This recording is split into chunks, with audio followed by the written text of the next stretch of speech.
Hello. Welcome to Emotional Badass, where Moxie meets mindful. I'm your host, Nikki Eisenhower, life coach and psychotherapist. And on today's episode, I'm discussing what I've learned from my greatest teachers, my clients.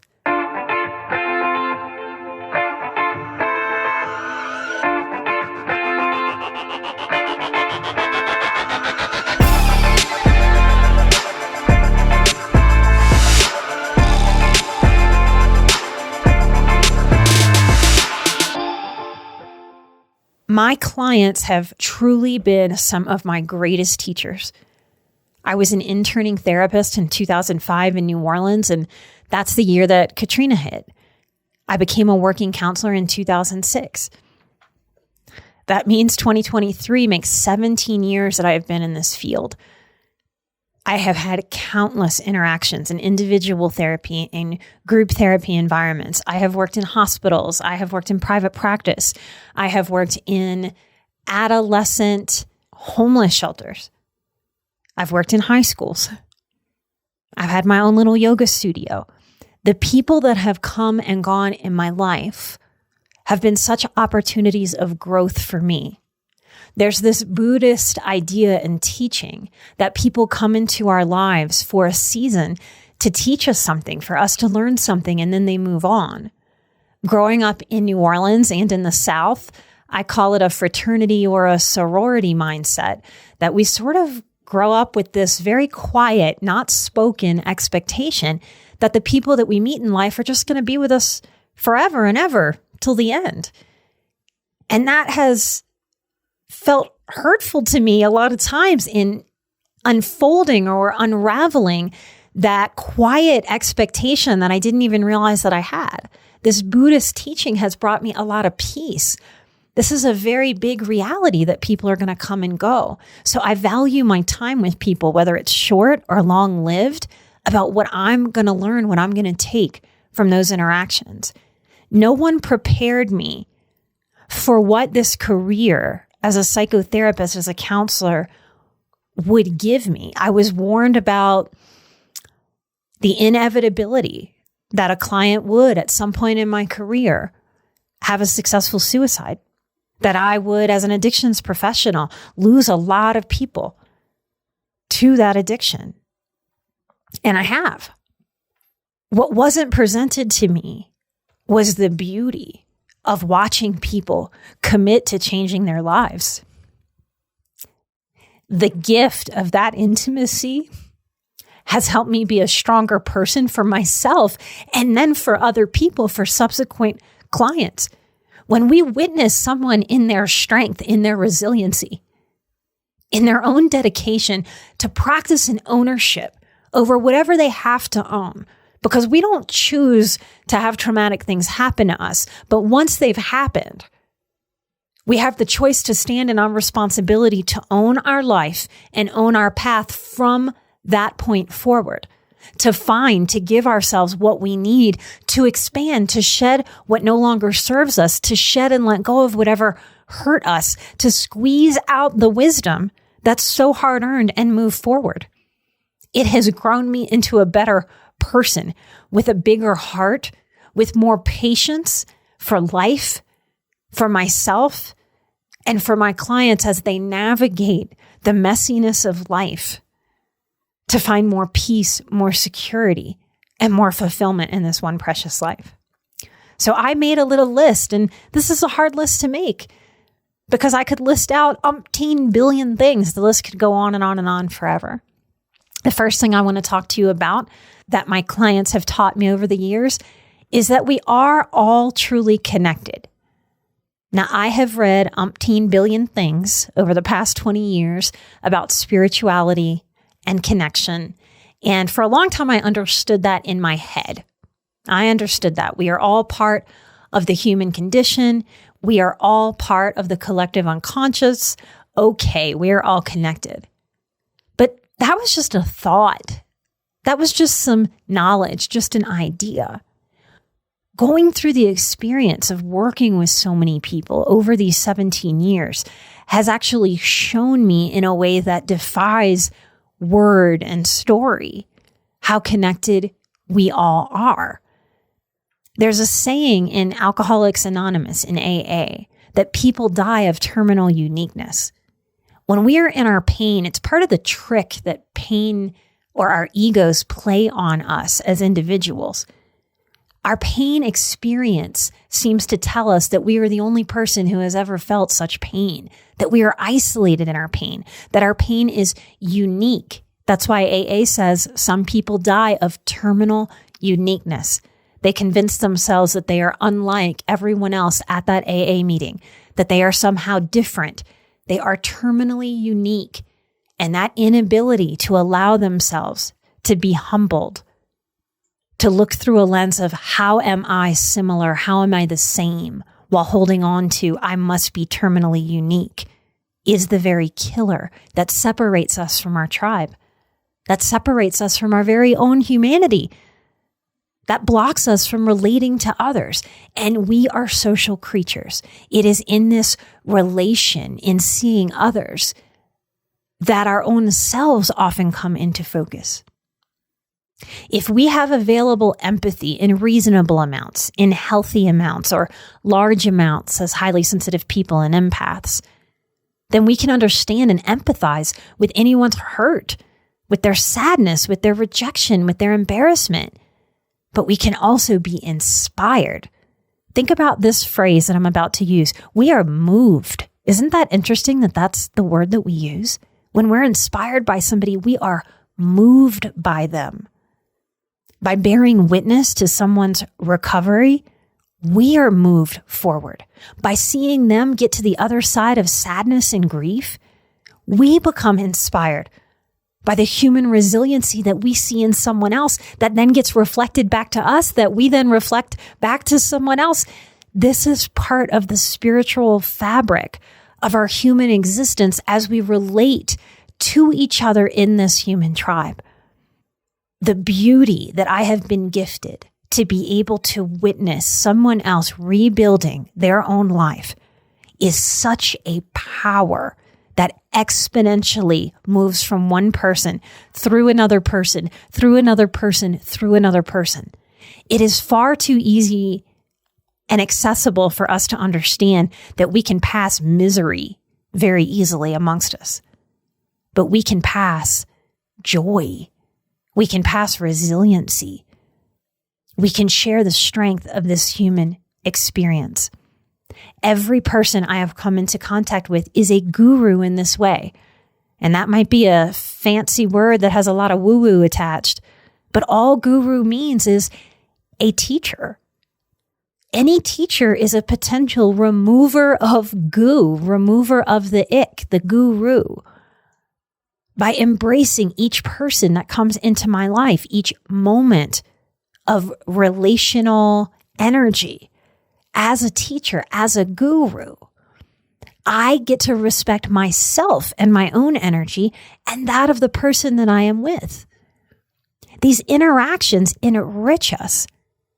When we accept that people come into our lives to teach us and then move on, we can then look through the lens of what is this person, what is this moment offering me? Some people come into my life to teach me patience and letting go. Some show up to help me learn to speak up and that it's okay to rock the boat. Sometimes it's necessary to rock the boat, and sometimes I even flip it over. Some people have come into my life to teach me and show me what readiness for change looks like.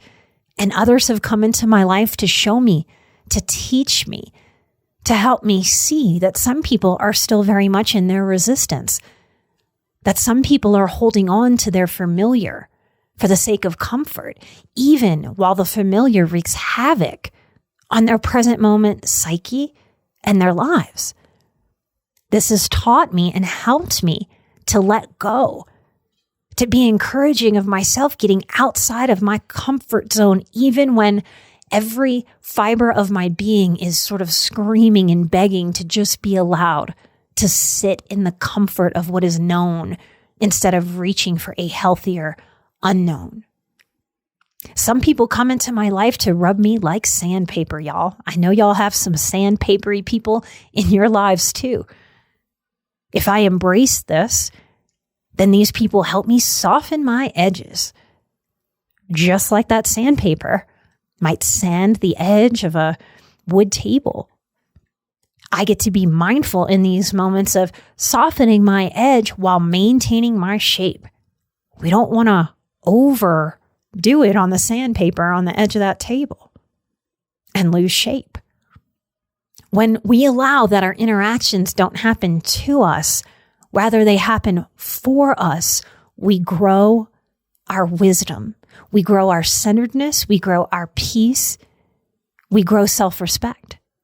We get to learn from each other no matter what. It's not all fun. It's not all bunnies and rainbows. But we can embrace and respect this nature, this spirit of learning as we interact, as we rub up against each other in those sandpapery ways. We can embrace the good, the bad, and the ugly. There's a lot in our relatability that is glorious and fun and warm and huggy and light and beautiful. And there's a lot that's sandpapery. This embracing has changed my relationship with being alive. Instead of feeling victimized by life, like things are happening that are unfair to me and shouldn't be happening, fighting that flow of life.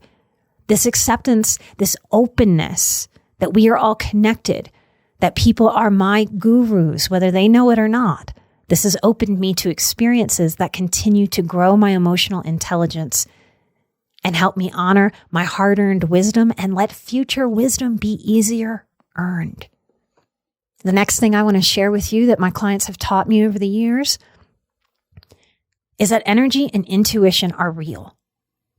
Okay, I was raised by people in a family that anything woo-woo was the devil. Now, I can look back at my life and see that I've been using intuition all of my life. It is something I was born with.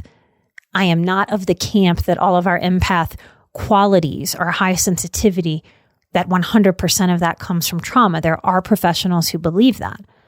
I believe that it is both in my life and in many of the people that I work with. That I was born with this propensity to be an energetic being, to be an intuitive. I actually believe we all have intuitive insights, abilities. It's just that most of us smush those down, ignore those, especially if we come from family systems when that woo-woo stuff is taught as bad, or if we're raised in religious homes that we're taught that it's evil or potentially dangerous. I've known things in this intuitive way my whole life that I just couldn't have known. I sort of shoved these moments to the edge of my mind, kind of shoved them back there and labeled them just kind of another way that I'm weird. I think that was the best way I knew how to categorize that in my mind as a younger person. If we fast forward to starting my private practice in 2009, my intuition was sort of suddenly put in my face. I'd wake up in the morning and think, I'm going to get a new client today. But it was less a thought and more of a vibe that washed over me in a neutral way. That's different than how any brand new entrepreneur might wake up and set an intention to get a new client today. That's different than practicing the affirmation of new clients come to me with ease. I am here to help the very people that want and need my help. Bring them to me with ease, universe. This is how we hear intuition. It's a neutral observation. The second we grab that neutral observation and start to think it to death in the overthinking parts of our mind, in the pattern of overthinking that most of us have had if we grew up with tension, that's when we leave intuition, and from that intuitive place, we actually create anxiety from the mind. So I started figuring out that once I had an established caseload, that I'd have a neutral observation of thinking about a client. And for months, maybe even a year and a half or 2 years, this is how this sounded inside of my own mind, my own interpretation of the feeling that my intuitive gut had. I would think, oh, Susie, just in this very neutral way, like, oh, it's cool today, or oh, it's warm today. It's just, oh, Susie. I wonder if I should reach out to Susie. I haven't heard from her in a while. That's it. It would just wash over me. A thought very easy to just dismiss, to not even really notice. We have so many thoughts in a day, right? But that was happening so often to me that I had it proven that what I had been taught was woo-woo and ridiculous actually held some water and was real. Because I would have this thought about a client, and within minutes, I would sometimes have a call on my phone or an email that would come in, maybe an hour or two. And it happened over and over and over again. And this is a gift that I received because of the nature of my work. I suspect any of us that are out there that are highly sensitive and empathic, when we are working with the public in a one-on-one basis where we have appointment after appointment after appointment, we really are getting an education in what we're intuning, what we're sensing, and we get to test it out and practice it. So therapists out there, coaches who work in a similar capacity to me, believe it or not, it's my stylists. Because my hairstylists that I have worked with a lot over the years, we're just drawn to each other. I've always had great relationships with whoever's styling my hair, long-term relationships with whoever's styling my hair, kind of like I've had with therapists in my life. Because there's something very intimate about letting someone into your chair, putting your hands all over their hair, all over their head, and helping them craft how they're going to present themselves to the world. And client after client brings the opportunity to test out our intuitions. Once I started realizing, okay, I am really sensing that people are thinking about me, and then they reach out. What do I do with this? I started changing this interpretation in my body and mind. So instead of, oh, maybe I should reach out, I'm thinking about this person, I flipped it to, oh, Susie must be thinking of me right now. I look forward to hearing from you soon, Susie. And I just send that out into the universe. Now, I wouldn't describe this as psychic, though the argument could be made. The framework that I give myself for this is that I have the gift of prophecy. This has been a gift and a burden. And if you have this gift too, I know that you know that it really can feel burdensome. Nobody really shows us or tells us what to do with this. And it feels weird. It feels odd. It feels like coincidence after coincidence after coincidence until you can't let yourself believe that it's just coincidence. The more that we work with this by relating to other people who also have such a gift, but who also feel reasonably grounded, reasonably realistic, and open about talking about their gift of prophecy or their intuitive abilities in a way that can really resonate. Those are the people that will help you understand, accept, and expand on your abilities in a way that can be really self-respecting. And it raises sort of the gift quotient of this gift inside of us and lowers the burden. Coming from Louisiana Catholicism with Haitian voodoo in the New Orleans air that I was raised in, I was terrified of this intuition. I was worried it was the devil. I was worried people would think I was stupid or crazy or demonic. I'm at peace today with this intuitive gift, and I keep growing it year after year. I trust it. I trust it like I trust my hearing or my sight. I trust it as one of my senses. My clients gave me the proof that I needed to accept this about myself. And yes, I believe that everyone has such an intuitive ability, but most shut it down or off for so many reasons. So if you hear me say this and you shut it off, maybe that's best for you. I can't tell you that. But if there's anything in you that is curious about this, I just want you to know that there's a way to make peace with this, to understand your intuitiveness, and to help it feel more like a gift than a burden. All right, the next thing I want to share. What I have learned from my clients over the years is that the funniest people have been to hell and back with their trauma. That might sound like a weird thing for me to say, Let me try to explain how I've come up with this. Trauma pushes our consciousness, especially betrayal trauma by other people in the tribe. When other people hurt us, when they hit us, when they physically abuse us, when they sexually violate us, emotional abuse too, that counts here. But these traumas push our mind into dark corners, because where else are we supposed to go in those moments where a betrayal trauma is happening to us, if not into some realm of our mind?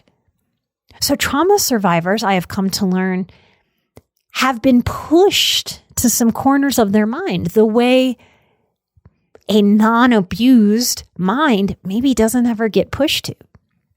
It doesn't mean if you weren't traumatized, you can't have a dirty mind too, or have a killer sense of humor. But there is just this pattern I've seen. Humor transforms pain into light, and that light then helps us release. So what an interesting thing. It's part of why I am so for comedy and comedians. I have been working on an episode that I'm nowhere near finishing, really wanting to speak to comedy and comedians about how important it's been in my development to have some early comedians in my life make fun of incest, make fun of rape. They were the first people that I heard use those words out loud. That very much helped me get to a place of being able to speak the secret of my household. I very much owe comedy a whole lot of permission that it gave me to speak my truth. This is part of why, as an emotionally healthy society, we really need comedians. We need comedy. We need a no holds barred, no boundaries around what those comedians can make fun of. If you are a comedian out there, know that you can always use any part of my story to make fun of, and I will be delighted. When we really heal, we no longer walk on eggshells. And the comedians in our worlds are the ones that push those boundaries and push those limits. I'm the boundaries teacher, y'all. Part of why I am good at teaching boundaries is because I also understand when and where and how they need to also be pushed. That's why I love comedy and comedians.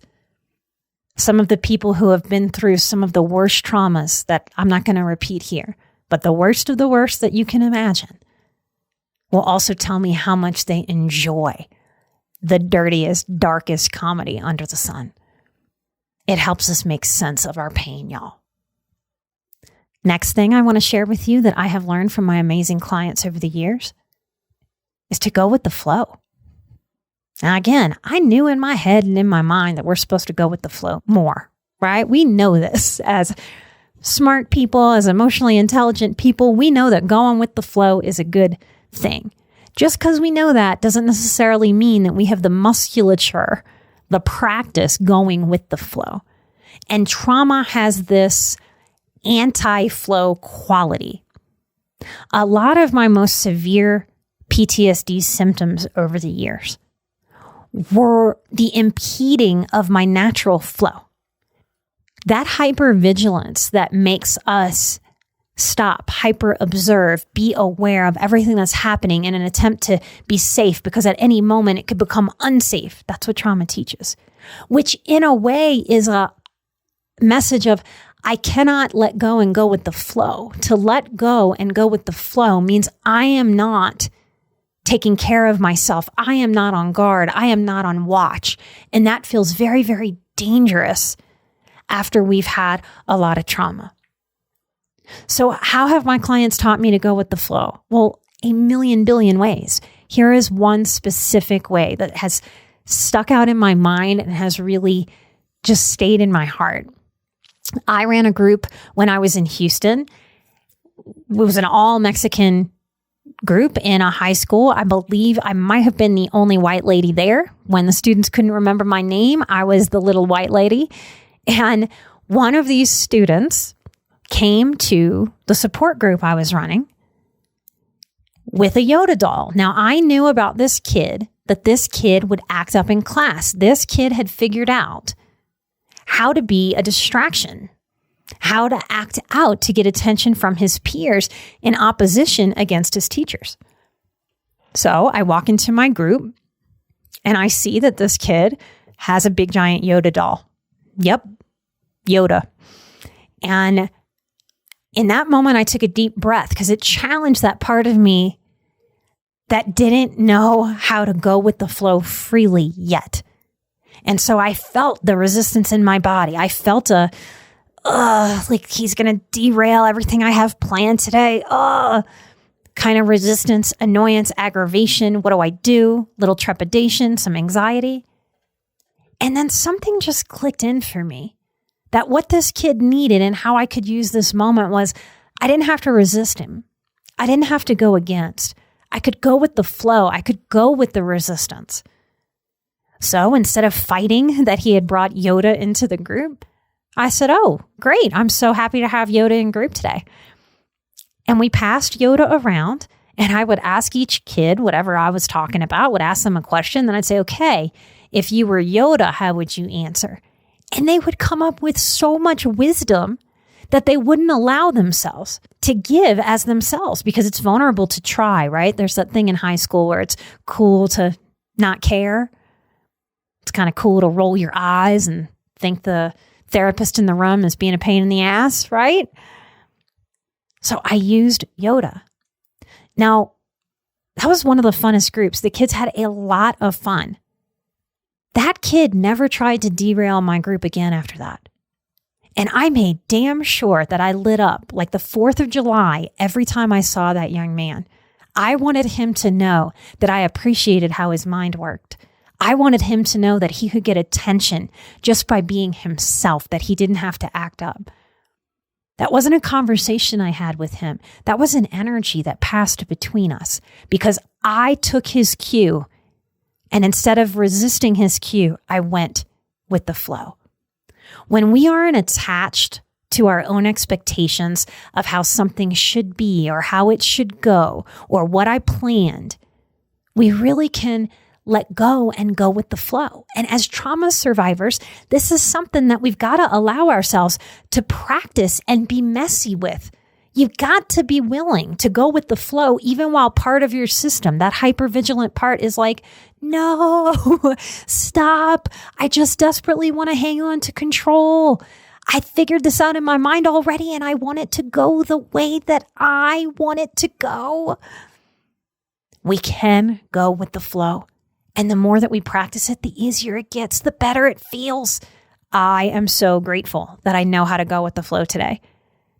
That flow can actually bring us to greater places than we planned, than we imagined, than we are gripping with the controlling parts of our mind that are frightened to let go. Letting go as a child, if we had a rager around, if we had a narcissist as a parent, if we had very immature reactive parenting, was terrifying. So we learned to try to grab onto control in our thoughts. It's similar to how in eating disorder, guess what? A lot of times people with eating disorders come from homes where there's a lot of control. Something you can control is what's going in your mouth or what's not going in your mouth. So the more that we work with our propensity to let go of control and going with the flow, the more we practice ease, living life instead of surviving life's moments. We've already survived, you guys. If we had a tough childhood, we already survived. Helping ourselves know that we're in a better place now, even if things are still hard. Because grown-up you can make decisions for you that little kid you couldn't make. That is a power, and that is the actual control that you have. The control I had in that moment with Yoda was in going with the flow, not gripping my plan. We don't have to grip. We don't have to control all the things the way parts of us might want. This actually helps us have more fun and feel more alive. And that's its own pretty cool antidepressant. I'm going to pause here. I have more to say. So this is going to be an extended 2-part episode. If you want to dive more deeply with me, I invite you to come hang out in our Patreon, patreon.com/emotional badass. We have hours and hours and hours of live stream Q&As from the almost 5 years of content we have been putting there. We have well over 50 episodes that are not available here. They're not available on our website. And Patreon, it's a smaller, cozier community. As intimate and open as I am here, I do think you get a little more of my personality.